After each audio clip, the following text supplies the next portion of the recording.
If I had this technology early in my career, I'd probably still be in my bedroom. And yeah, I wish I had that kind of stuff when I was early in my career. It would have definitely been a shortcut. The Reverb chamber, Aretha Franklin and Otis Redding and just all of these other iconic artists. The console that recorded Stevie Ray Vaughan and all of these other amazing records, you'll have access to that as well.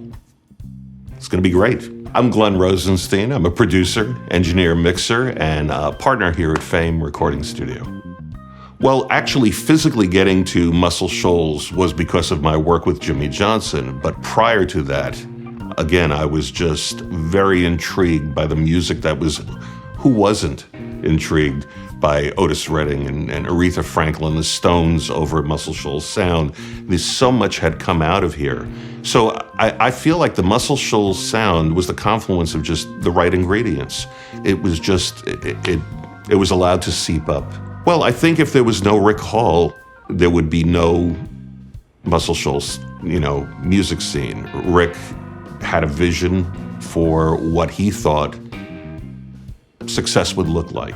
But the reality of it is it takes a Prince to do that in Minneapolis. It takes a Rick Hall to be able to do that in an area that would not normally be looked at as a hotbed for musical creativity. It's not scientific.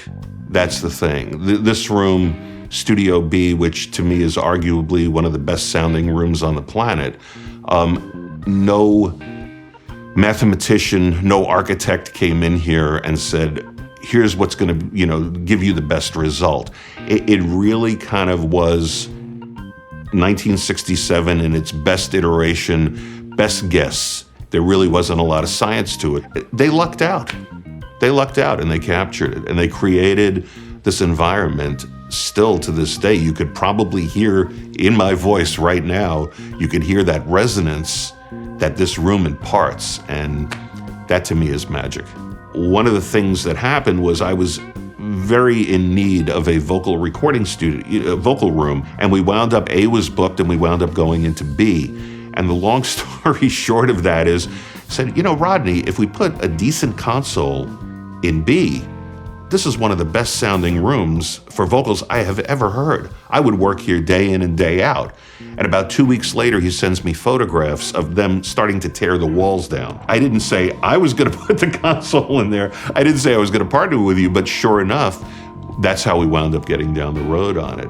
One of the really cool things about this IK product is all of the renovations that we have built into this studio are going to make an appearance in this plugin. We kind of made a laundry list of the things that we wanted to accomplish on our side. I know that IK was very interested in packaging the real magic that this studio has, and to that end, they were really a formidable partner. But one of the things that I saw coming in very, very early in terms of the restoration of Fame is that there is a chamber that has been used many, many years ago and really became dormant for whatever reasons long before I got involved with this. And IK really wanted to partner. They shared the same vision as we did about trying to get that chamber not only restored to its original, splendor, but also accessible, variable. And we basically partnered with them to restore it. And it is beyond anything. Man, I don't want to sound like an advertisement, but too late, right? But it's beyond my expectations. It is arguably as good a chamber as I've ever heard in my career. And we're thrilled to be able to share it with you.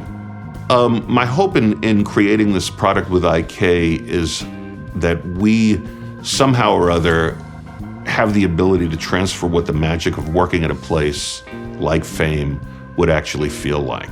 We want to get the feel, the sound, the vibe of what has been created here and share that with an end user who could be on the other side of the planet or could be next door, but just wants to create what it is that this place is all about. I think in this particular instance, we've done that.